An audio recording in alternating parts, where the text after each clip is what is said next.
День за днем мы следим за развитиями событий в республике и за ее пределами. Подводя итоги этой недели, я и мои коллеги расскажем о самых заметных новостях. В эфире программа «Якутия. День за днем». В студии Петр Васильев. Здравствуйте. Коротко о темах выпуска. Якутский ряд районов республики окутал дым от лесных пожаров. Стабилизацию ситуации ожидают в течение ближайших нескольких дней. Помощь приходит с неба. В Якутии продолжает работу самолет-зондировщик, в том числе и там, где сложилась наиболее острая ситуация с лесными пожарами. Вечный покой на родной земле в Хангаласском районе проводили в последний путь первого президента Якутии Михаила Николаева. На этой неделе Якутский ряд районов республики накрыл дым от лесных пожаров в Усть-Майском районе и соседних с республикой регионов. Стабилизацию ситуации ожидают к концу текущей недели. Как ранее сообщила начальник гидрометцентра Якутии Татьяна Маршалик, видимость будет меняться в зависимости от направления ветра. По данным Роспотребнадзора, несколько дней подряд в воздухе фиксировали превышение ПДК взвешенных частиц.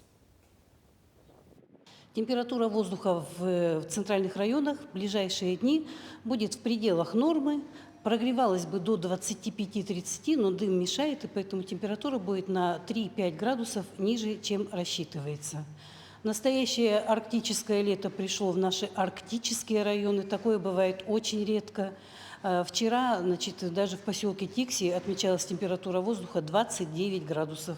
В августе это бывает очень редко, крайне редко. Поэтому такая погода еще сохранится на большей части арктических районов 23-28 градусов. Смог доставляет серьезный дискомфорт и способен сказаться на здоровье. Как защитить себя и своих близких от едкого дыма, что рекомендуют медики и какие прогнозы у специалистов на ближайшее время? Ответы на эти вопросы искал мой коллега Сергей Михедов. Это ужасно, меня глаза режет. Режет глаза, я вышла сегодня, у меня глаза. И чувствуешь плохо, и малыш себя плохо ведет, и мошкара ужасно. Хотелось бы окончание лета провести получше, с солнышком, но, как видите, не очень хорошо получается. Гарь. Дискомфорт не ощущаешь. Но поскольку здесь живу в городе Якутске давно, поэтому есть какая-то привычка. И действительно, едкий дым от лесных пожаров снова окутал Якутск. Дышится сложно, но бывало и хуже. На самом деле ситуация с задымлением на сегодня наблюдается в ряде районов. Роспотребнадзором проведено порядка 50 исследований воздуха, как минимум в 10 населенных пунктах. Больше всех дыма от пожаров достается Якутску и Усть-Май. По результатам исследований предельно допустимых концентраций взвешенных веществ установлено в 8 исследованиях по 4 показателям. Это оксид углерода до 1,2 ПДК в поселке Усть-Майя и по взвешенным веществам и взвешенным частицам в городе Якутске. По остальным химическим веществам превышение предельно допустимых концентраций не выявлено. Как же быть в такой ситуации? Медицинские специалисты в период смога призывают якутян особенно защищать от едкого дыма органы дыхания, плотно закрывать окна, двери, надевать специальные маски, отказаться от ношения контактных линз в смог, так как это приведет к раздражению слизистой глаз. Но если это невозможно, то стараться пользоваться препаратами искусственной и натуральной слезы. Также врачи рекомендуют использовать системы кондиционирования, увлажнения и очистки воздуха. Чаще проводить влажную уборку. После возвращения с работы обязательно принимать душ. И, конечно, без острой необходимости не выходить на улицу. Особенно ранним утром, так как именно утром концентрация смога в воздухе наибольшая. И ограничить нужно пребывание на улице беременным женщинам, детям, пожилым людям и страдающими хроническими заболеваниями легких, сердечно-сосудистой системы. Тем временем синоптики предрекают теплый и сухой август. Естественных дождей в Якутии ждут немного, но они непременно пройдут. Условия для задымления сохраняются. Как мы и говорили, до конца недели есть условия для задымления. Но оно будет периодически ухудшаться и улучшаться. На большей части территории сохранится все-таки сухая, можно сказать, что жаркая погода, но из-за дыма амплитуда съедается, и поэтому будет градуса на 3-4 ниже температура, чем ожидалось бы. Поэтому набираемся терпения, следуем рекомендациям медиков и без особой необходимости не выходим на улицу. Тем более, что условия для задымления все-таки могут измениться, ведь масштабная борьба с огнем в Якутии не прекращается ни на минуту.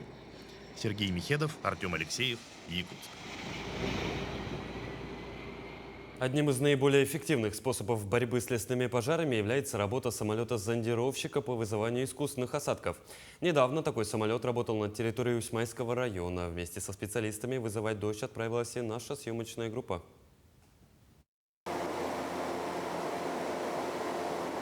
Дым от лесных пожаров из Амурской области и Хабаровского края достиг Якутска. Но сегодня в столице дождь, и дышать стало чуть полегче. А вот для жителей Усьмайского района дождь – это пока еще роскошь. И сегодня мы постараемся эту роскошь им привести. Мы летим для того, чтобы вызывать осадки. Самолеты-зондировщики показали свою эффективность в 2020 и 2021 году. Тогда было принято решение о том, что у республики должен появиться собственный самолет, который бы работал по вызыванию искусственных осадков. И в 2023 году такой самолет на базе Ан-26 полярных авиалиний появился. Основные задачи Ан-26 атмосфера, она заключается конкретно над увеличением осадков. То есть отстреливаются пиропатроны, которые содержат в себе йодистое серебро, и запускается, а вернее даже ускоряется процесс осадкообразования. То есть он в принципе существует в облачности, то есть в обычном его природном режиме, а самолет помогает этим природным режимам ускорить этот процесс. Работа экипажа самолета-зондировщика начинается с проверки данных со спутника, где из предполагаемых районов работы имеется подходящая облачность. В день вылета подходящие облака были над Усьмайским улусом, где как раз и наблюдается наиболее неблагоприятная пожарная ситуация. Специальным устройством заряжаются кассеты с пиропатронами, и Ан-26 «Атмосфера» вылетает искать подходящие облака. Сегодня была слоистообразная облачность, так называемые слоисто-дождевые. Они очень подходят для нашей работы, и сегодня у нас был площадной засев этих облаков. Сегодня мы отстреляли 134 патрона. Эффективность работы зондировщика проявляется на следующий день. Либо метеопункты фиксируют дождь, либо уменьшается количество очагов, либо сокращаются размеры площади пожаров. 3 часа полета, более сотни отстрелянных пиропатронов, и мы очень надеемся, что в ближайшее время мы услышим новость о том, что в Усьмайском районе выпали обильные осадки. Александр Хавренко, Джилус Иннокентьев, Якутск.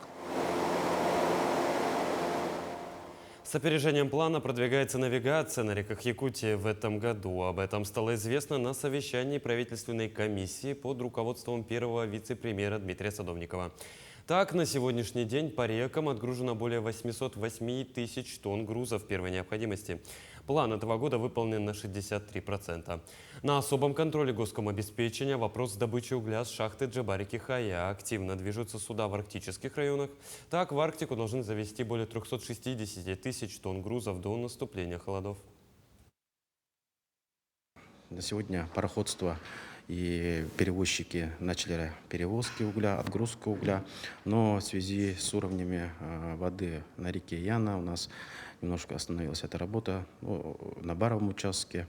Сейчас даны поручения по поводу администрации Ленского бассейна, чтобы они начали уже углубительные работы. На этой неделе вся это завершится, эта работа. Ну и весь скопленный флот, который на баре реки Яна, начнет свое движение. С 8 августа в арктических районах республики начался отопительный сезон. Так, первые котельные запустили в Алайховском районе. По информации министра ЖКХ и энергетики республики Вячеслава Емельянова, на сегодняшний день готовность ресурсоснабжающих организаций, субъектов топливно-энергетического комплекса, коммунальных предприятий составляет 80%. Также на повестке стоит вопрос завоза топливно-энергетических ресурсов по воде. На текущий момент из 537 тысяч тонн топливно-энергетических ресурсов, а именно угля, нефти, газоконденсата, дистоплива, доставлено 31% от общего объема, отгружено 58%. Ну и в октябре месяце при завершении навигации мы предполагаем, что будет 100% исполнение планов по завозу топливно-энергетических ресурсов. При этом хочу отметить, что до открытия устойчивого автозимника необходимый неснижаемый запас топлива на объектах генерации будет обеспечен в полном объеме. Жильцы одного из общежитий Алдана бьют тревогу о состоянии технических коммуникаций в жилом здании. Гнилые перекрытия, электричество на скрутках и еще масса неудобств. Однако долг за коммуналку в данном доме составляет более 1 миллиона рублей. В теме разбирался Руслан Павлов. Если бы телевидение передавало запахи, то вы бы уже почувствовали устойчивое зловоние канализации, которым пропитано все здание алданского общежития РГН. Его обитатели уже привыкли к такой атмосфере, но опасаются за свою жизнь и здоровье по другим веским причинам. Внутри все валится, все сыпется, проводка вся висит, искрит. Пожарная охрана, вот это, ничего. Пришли, что-то посмотрели, видимо, там подписали что-то, и все, какие-то акты, и все, и до свидания. Коммуникации здания общежития давно изношены, а очередь капитального ремонта, по словам жильцов, подойдет лишь к 1939 году. Со своими бедами и печалями жильцы неоднократно обращались во все инстанции, однако мало что изменилось. Да, неудовлетворительное состояние лестничного прохода, да, есть перекрытия, сыпятся в аварийном раскладе, но дом в целом не признан аварийным. Там на сегодняшний день смешанная собственность, 55 квартир, из них 18 квартир в собственности жителей, двойная ответственность. Засада в том, что жители общаги разделились на две половины. Одни пытаются обустроить уют как могут и оплачивают коммуналку, другие не находят причин платить за жилье и просто ждут, когда кто-то сделает ремонт или обитателей расселят по другим квартирам. Мы предлагали вообще-то, давайте соберемся, как сложимся там на побелку, да, на краску, вот это все. И своими общими усилиями, ну хотя бы наш этаж, ну я за свой говорю этаж, за 4-й, да, что-то сделаем. Но, видите, кто-то соглашается, а кто-то нет. Сегодня общая задолженность по РГНу, ну вот посчитайте, 55 семей, да, и 1 120 000 рублей долгу. Начать с чего? Не ждать не надо. Надо начать просто платить. Будет плата жильцов, будем добавлять деньги, совместно будем работать. Следить за состоянием коммуникаций многоквартирного дома – обязанность управляющей компании. Но здесь они гости нечастые. Вот и на этот раз представители управляйки не появились. Мы знали, что у нас придет телевидение, мы сами их просили. Приглашали депутата нашего. У нее, ну ладно, могу понять, она очень занята, у нее нет времени, она так объяснила. Приглашали из жилищной конторы, приглашали, она, ой, я плохо себя чувствую. Ну нормально, да, никому эти проблемы не нужны. Активные обитатели общежития вновь остались 1 на 1 со своими проблемами и вновь приготовили гневные письма в прокуратуру и жилищную инспекцию в надежде, что их услышат. Руслан Павлов, Александр Лукин, Алдан. Продолжим подводить итоги минувшей недели после небольшой рекламы. Оставайтесь с нами.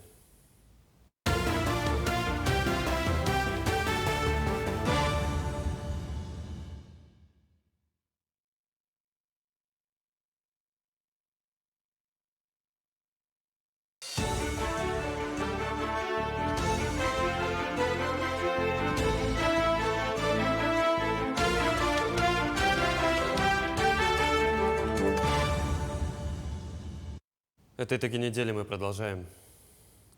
Вечный покой на родной земле в Хангаласском районе проводили в последний путь первого президента Якутии Михаила Николаева. Согласно завещанию, выдающегося сына якутского народа похоронили в его родном Актеумском наследии. Как это прошло, расскажет Виолетта Засимова.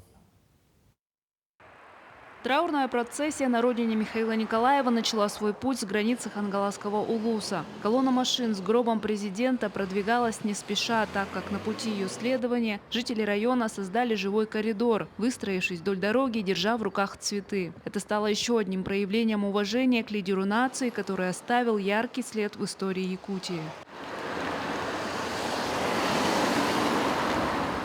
Траурный митинг прошел в здании Малой академии наук в Чапаево. Присутствовали семья Михаила Николаева, первые лица республики, друзья, соратники, земляки. Желающих проститься и выразить скорбь было так много, что для тех, кто не смог поместиться в здании, была организована прямая трансляция в режиме реального времени. Собрание Российской Федерации Валентина Матвиенко. На траурном митинге выступил государственный советник Якутии Андрей Борисов, который в своей речи, помимо слов соболезнования, вспомнил момент, когда Михаил Николаев назначил его министром культуры и духовного развития республики. Он вызвал меня к себе в кабинет, и там карта мира была, и он на карту мира от территории Якутии закрыл свои ладони и сказал мне: мы с тобой ответственны перед народом и перед Сахасеря. Я вот на всю жизнь запомнил его интонацию, его взгляд, его жест этот. Ну, я ношу в сердце это как завещание его, как не только мне, но и потомкам. Затем гроб с телом первого президента перевезли в Актемскую Свято-Троицкую церковь, где состоялся обряд отпевания. Эта церковь имела особое значение для первого президента, ведь когда-то здесь крестили его маму Марию Николаеву. Долгое время закрытую церковь в 1997 году восстановили благодаря Михаилу Николаеву, и в благодарность якутская епархия выгравировала на одном из колоколов его имя. Местом захоронения была выбрана территория между церковью и музеем образования Хангаласского улуса. И это неспроста. Здание музея образования когда-то было Актемской 7-летней школой, в которой учился будущий первый президент. Да, он пришел послевоенный год, в 1945 году, в первый класс, и закончил его в 1953 году. Михаила Николаева проводили в последний путь с высокими почестями и уважением. Его душа отныне будет покоиться на родной земле, а якутяне запомнят его как лидера, который всегда был предан своей республике и ее народу. Виолетта Засимова, Федор Тарасов, Хангаласский улус. Одной из главных задач, которые ставил перед собой первый президент Якутии, это развитие молодежи. Возможность получить образование, путешествовать, заниматься спортом и творчеством. Все это стало фундаментом для появления в республике нового поколения, которое готово ставить амбициозные задачи и добиваться их. Наши московские коллеги встретились с лидером молодежного движения студентов Москвы Айтал и выяснили, каким запомнило будущее поколение Николаева Михаила Ефимовича. Николаевские чтения – это еще одно детище первого президента Якутии. Этот форум объединяет школьников и студентов, которые дорожат историей родного края и хотят уже с юных лет предлагать идеи, способные помочь в развитии республики. В последние годы конференция проходила параллельно в Якутске и в Москве. В ней всегда старался принимать участие лично Михаил Ефимович Николаев. Во-первых, очень интересно такой семейный разговор состоялся, поскольку это наши дети. Во-вторых, я отмечаю, что с каждым годом интеллектуальный потенциал растет. Более глубоко ребята пашут. Наши студенты пример показывают. Это, конечно, им, обучающим в московских вузах, необходимо это делать. Артем Инхеев, лидер молодежного общественного движения «Айтал», несколько лет подряд становился победителем николаевских чтений. И он до сих пор вспоминает, как впервые увидел Михаила Ефимовича. Впервые я увидел первого президента, когда я, будучи первокурсником, смог лично пожать ему руку. И это было на самом деле впечатление, которое осталось со мной на всю жизнь. Когда ты был ребенком, очень много слышал об этом человеке, приезжаешь в большой город, и тут он просто так приходит и общается с вами. Наверное, такое можно представить только в каких-то таких сказочных историях, но на самом деле этот человек всегда был открытым. Михаил Ефимович всегда находил время, чтобы пообщаться с молодежью, узнать, чем живет сегодняшнее поколение, познакомиться с их проектами и начинаниями. Но самое главное – это обратная связь, которую могли получить ребята от первого президента Якутии. Самое главное, что он говорил нам, абитуриентам, студентам, что на самом деле мы должны отличаться тем, что то, что в нас заложила наша республика, должно проецироваться на наше развитие. Мы не должны стесняться того, что мы приехали из отдаленного региона. Мы должны быть наравне. Мы должны показывать, что это наша особенность. У нас есть богатая культура, и мы можем показать ее не только на Москву, мы можем показать ее на международной арене. Артем Инхеев успешно закончил дипломатическую академию при МИД, МГИМО, активно занимается общественной деятельностью и работает в IT-сфере. И он уверен, что возможность для такого старта была заложена прорывными решениями в области образования именно первым президентом республики Саха. И новое поколение якутян будет готово принять эстафету и работать на благо и дальнейшее развитие родного края. Максим Кардозу, Григорий Николаев, Москва. Перейдем к другим темам. Якутия готовится отметить День строителя. Первый строительный форум собрал многих представителей отрасли в Якутске. Ну а деловая программа была посвящена презентации мастер-плана Якутска. Сергей Михедов обо всем по порядку. Работаем на рынке с 2008 года. Забота о близких и стремление к достойному.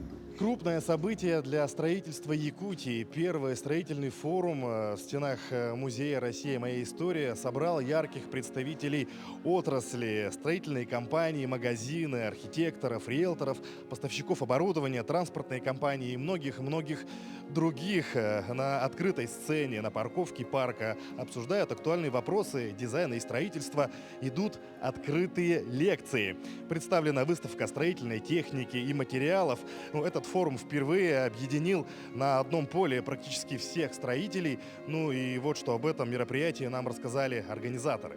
Это площадка для обсуждения. Мы проанализировали мероприятия, которые проходят в этой отрасли, строительной отрасли, с участием именно строителей, и поняли, что, возможно, есть дефицит в организации именно таких площадок.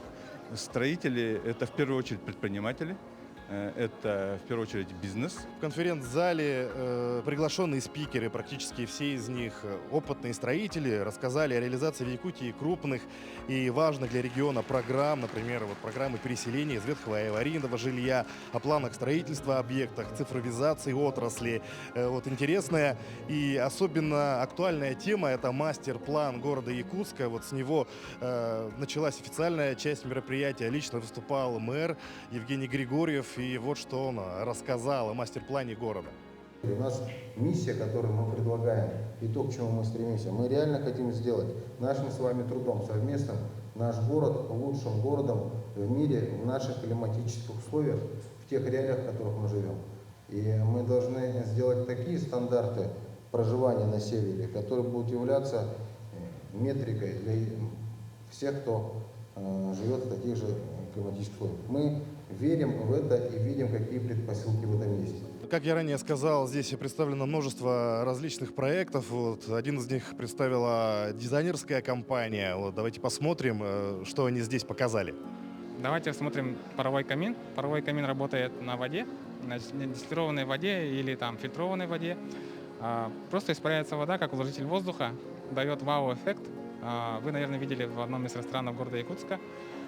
Также у нас есть биокамины, они работают на биотопливе, полностью автономные, ничего не требуется, дыма, копоти, гари нету. В результате первый строительный форум стал отличной площадкой для строителей и участников цикла показать себя, может быть, познакомиться, заключить различные договоренности. И есть уверенность, что в будущем это мероприятие станет традиционным и будет расширяться. Особенно перед Днем строителя это мероприятие имеет особую актуальность. В рамках рабочей поездки в Республику Беларусь состоялась встреча президента Международного комитета «Дети Азии» Владимира Максимова с президентом Национального олимпийского комитета Беларуси Виктором Лукашенко. Он отметил, что юные спортсмены из Беларуси получили отличную практику на вторых зимних международных спортивных играх «Дети Азии» в Кузбассе. Стороны обсудили расширение сотрудничества и реализацию проектов, а также подвели итоги участия белорусских спортсменов на вторых зимних играх «Дети Азии». Во встрече также приняли участие вице-президент Международного комитета «Дети Азии» Родион Плетухин и генеральный секретарь комитета Шерзота Сатулаев. 18 августа в спортивном комплексе «Триумф» состоится международный турнир по ММА на призы главы Якутии Айсена Николаева и Лиги Игл ФС Хабиба Нурмагомедова. Сейчас у бойцов идут финальные тренировки. На одной из них побывал мой коллега Александр Хавренко. Больше года в Якутии не проводились крупные турниры по смешанным единоборствам. И поэтому внимание всех поклонников этого вида спорта приковано к турниру на призы главы Якутии.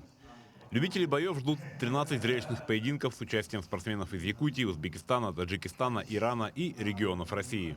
Будет Узаир Абдураков в главном бою оспаривать пояс лиги, достойный сын Дагестана, представляющий республику Саха-Якутия, это Абдураков Узаир, 279 килограмм будет драться.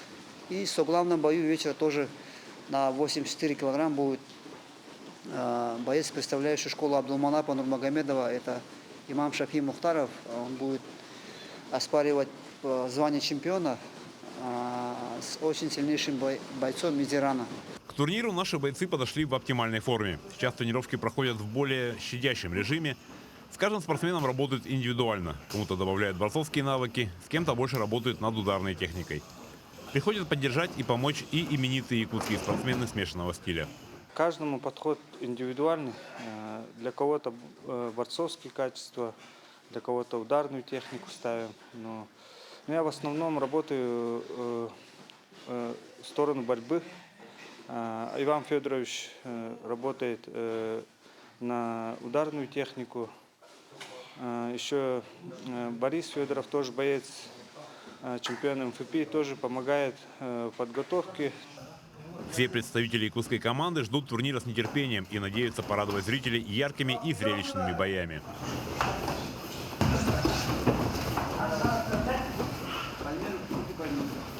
Турниру подготовка хорошо, в команде, как всегда, прекрасно. Здесь все заряжены, каждый думает о своем бое. То бишь атмосфера довольно-таки такая интересная. В следующий четверг у бойцов состоится взвешивание, а вечером 18 августа начнутся поединки. И, как говорят организаторы, зрелищные бои нас ждут уже с первого поединка. Александр Хавренко, Иван Сорокаумов, Якутск. Такой запомнится минувшая неделя глазами наших корреспондентов. Вы смотрели итоговую программу «Якутия. День за днем». Мы и дальше продолжим следить за развитием событий в республике и за ее пределами. Ну а я с вами прощаюсь. Всего доброго.